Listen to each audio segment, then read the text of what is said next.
दिल्ली के कंझावला दरिंदगी केस में एक नया सीसीटीवी वीडियो सामने आया है। जी न्यूज के पास मौजूद ये एक्सक्लूसिव सीसीटीवी फुटेज 1 जनवरी की सुबह हुए हादसे से ठीक पहले का है, जिसमें सबसे पहले स्कूटी पर सवार अंजलि दिखाई दी। इस दौरान उसके साथ निधि भी थी।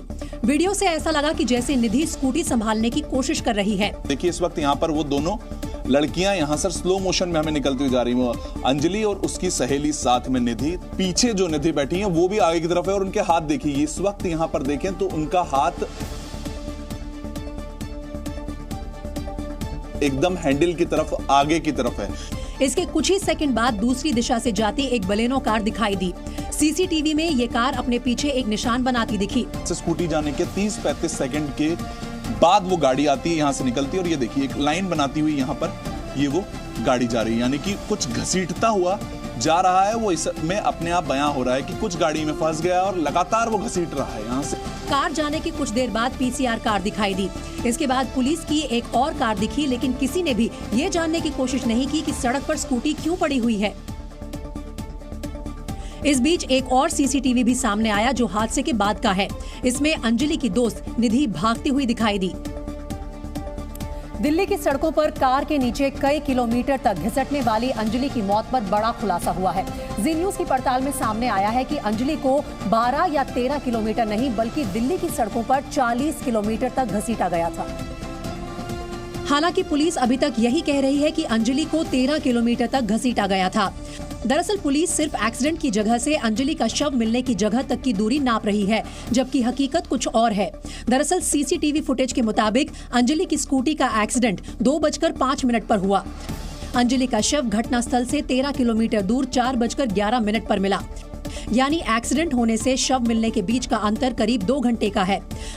अगर रफ्तार 20 से 25 किलोमीटर भी रही होगी तो 2 घंटे में गाड़ी करीब 40 से 50 किलोमीटर चली होगी, यानी अंजलि को 13 नहीं बल्कि 40 किलोमीटर से भी ज्यादा दूरी तक घसीटा गया। क्योंकि पुलिस की रिपोर्ट भी यही कह रही है कि आरोपी कहीं भी नहीं रुके थे। हैरानी की बात यह है कि इन 2 घंटों के दौरान एक के बाद एक कई पीसीआर कॉल्स की गई, लेकिन नए साल के जश्न के दौरान मुस्तैदी का दावा करने वाली दिल्ली पुलिस आरोपियों को नहीं पकड़ पाई। दरअसल घटना का पहला सीसीटीवी 3:05 का है, जिसमें बलिनो गाड़ी आराम से अंजलि को घसीटते हुए दिखाई दी। इसके बाद गाड़ी 3:28 पर कंझावला रोड पर जाती हुई दिखी। उस दौरान गाड़ी की रफ्तार 20 से 30 किलोमीटर के बीच थी। गाड़ी एक बार फिर 3:34 पर यू टर्न लेती हुई दिखाई दी। इस दौरान वहां से गुजर रहे लोगों को गाड़ी के नीचे फंसी अंजलि साफ दिखाई दी। मैंने शॉप खोली थी 3:18 पे। मैं दूध का काम करता हूँ, दूध की गाड़ी का वेट कर रहा था, तो मैंने देखा आवाज़ आ रही है गाड़ी के आगे से, जैसे टायर फटने की होती है तब आवाज़ आती है। लेकिन वो सामने आने के बाद पता चला कि इसके नीचे तो डेड बॉडी फंसी हुई है। दीपक ने 3:20 पर पीसीआर कॉल की, लेकिन पुलिस घटनास्थल पर पहुंचने की बजाय फोन पर ही पड़ताल करती दिखी। मैंने 3:20 पे इमरजेंसी नंबर डाल किया और बताइए ऐसे ऐसे बात है मैम। तभी उनका रिटर्न फोन आया कि डेड बॉडी कफन में है या वैसे ही है। माँ बिल्कुल ये पहचान नहीं जा पा रहा था उस टाइम की वो लेडीज है या जेंट्स है। वैसे पीसीआर को पहली कॉल रात 2:18 पर मिली थी, लेकिन पुलिस को कार को ट्रेस करने और लड़की के शव को बरामद करने में करीब 2 घंटे लग गए। तब तक आरोपी अंजलि के शरीर को घसीटते रहे। खुद पुलिस की एफआईआर में कंझावला पुलिस स्टेशन को एक के बाद एक 3 पीसीआर कॉल मिलने की बात कही गई, जिनमें जानकारी दी गई कि एक कार किसी के शरीर को घसीटती हुई जा रही है। इस बीच जानकारी मिली है कि 13 किलोमीटर के रूट पर 5 पीसीआर वैन तैनात थी। सूत्रों के मुताबिक दिल्ली पुलिस कमिश्नर को पीसीआर कॉल और मूवमेंट की प्रारंभिक रिपोर्ट सौंपी गई है। रिपोर्ट के मुताबिक हादसे के बारे में 5 से 6 पीसीआर कॉल आई, जिसके बाद 9 पीसीआर वैन तलाश में लगाई गई। जानकारी के मुताबिक 2:18 पर पहली पीसीआर कॉल मिली, 2:20 पर दूसरी पीसीआर कॉल आई, 3:24 पर चश्मदीद दीपक ने 2 पीसीआर कॉल की, 4:26 पर चश्मदीद साहिल ने कॉल की, 4:27 पर शव मिलने की कॉल आई, जिसमें जानकारी दी गई कि कंझावला रोड के जोंटी गांव के पास एक लड़की का शव नग्न अवस्था में पड़ा मिला है। इसके बाद पुलिस ने अंजलि का शव बरामद किया और गाड़ी की तलाश शुरू की। यानी पुलिस को एक के बाद एक 5 से 6 कॉल्स मिली, लेकिन कोई भी पीसीआर वैन आरोपियों की कार नहीं तलाश पाई। पुलिस का दावा है कि पीसीआर का रिस्पांस टाइम ठीक था। लेकिन रात में धुंध थी, जिस कारण पीसीआर वैन पहुंचने के पहले कार निकल जाती थी। दिल्ली पुलिस कमिश्नर को सौंपी गई रिपोर्ट में ये भी बताया गया कि आरोपियों को पता था कि उन्होंने स्कूटी सवार लड़की को टक्कर मारी है। उन्होंने 2 से 3 बार लड़की को कार आगे पीछे करके कुचला।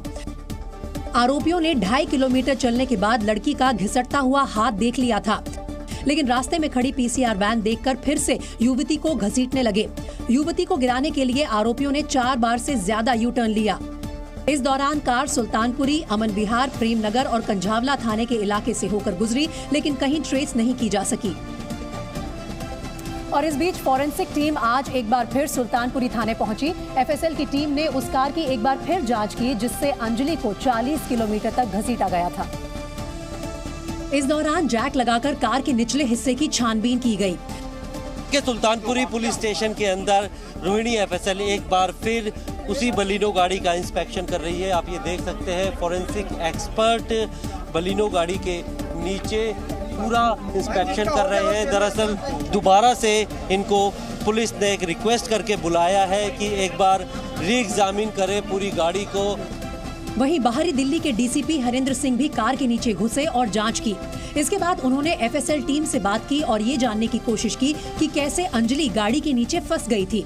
इससे पहले प्रारंभिक फॉरेंसिक रिपोर्ट सामने आई थी, जिसमें कार के नीचे खून के धब्बे मिलने की बात सामने आई थी। दिल्ली में नए साल पर हुई दरिंदगी की सबसे बड़ी गवाह निधि है, जो हादसे के वक्त अंजलि के साथ स्कूटी पर बैठी थी। निधि ने जी न्यूज से खास बातचीत में उस रात का हर राज साझा किया। निधि ने ये भी बताया कि उस रात अंजलि और उसके बीच बहस क्यों हुई थी और कहा कि उन दोनों की गाड़ी चलाने को लेकर बहस हो रही थी, क्योंकि अंजलि ने काफी ड्रिंक की हुई थी। ड्रिंक करने के बाद उसको होश नहीं था। हमारी इस बात पे बहस हो रही थी, सबको ये जानना है ना किस बात पे हमारी इस बात पे बहस हो रही थी। उसने कहा था मैं ड्राइविंग करूंगी, मैंने कहा था कि तू ड्राइविंग नहीं करेगी, मैं ड्राइविंग करूंगी। घटना को याद करते हुए निधि ने बताया कि जिस वक्त टक्कर हुई वो भी स्कूटी पर बैठी थी। निधि के मुताबिक अंजलि के चिल्लाने के बावजूद आरोपियों ने एक नहीं सुनी। आगे से गाड़ी आई और हम भी ऐसे जा रहे थे तो एकदम टक्कर हुई, वो गाड़ी के नीचे घुस गई। मैं अपनी स्कूटी के मतलब बगल में गिर गई, मैं बच गई और उसको वो सही थी, मतलब वो चिल्ला रही थी गाड़ी के नीचे से, पर उसकी उन्होंने नहीं सुनी। और निधि के मुताबिक हादसे के बाद वो काफी डर गई थी, इसलिए घबराहट में बिना किसी को जानकारी दिए अपने घर लौट गई। जी न्यूज से बातचीत में उसने कहा कि आरोपियों को फांसी की सजा होनी चाहिए, क्योंकि उन्होंने सब कुछ जानते हुए भी गाड़ी नहीं रोकी।